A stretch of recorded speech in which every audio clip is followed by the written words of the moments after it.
জীবনের সবচেয়ে রোমাঞ্চকর দিন, যেদিন হয়তো তৌকির ইসলাম ভেবেছিলেন এই আকাশই তার সবচেয়ে বড় বন্ধু, এই ককপিট তার গর্ব আর ভালোবাসা।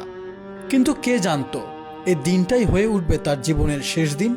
উত্তরার মাইনস্টল স্কুল অ্যান্ড কলেজের আকাশে একটি প্রশিক্ষণ বিমানের দুর্ঘটনায় নিহত হন ফ্লাইট লেফটেন্যান্ট মোহাম্মদ তৌকির ইসলাম, একজন তরুণ দেশপ্রেমিক অফিসার যিনি রোমান্স খুঁজতেন দেশের আকাশে আর আত্মত্যাগ করলেন সেই আকাশে।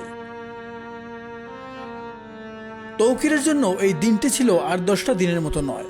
এই দিনটির জন্য তিনি প্রস্তুত ছিলেন বহুদিন। নতুন এক চ্যালেঞ্জ, নতুন এক মিশন। কিন্তু নিয়তির নির্মম খেলায় এই আকাশই আজ তাকে ফিরিয়ে আনলো না।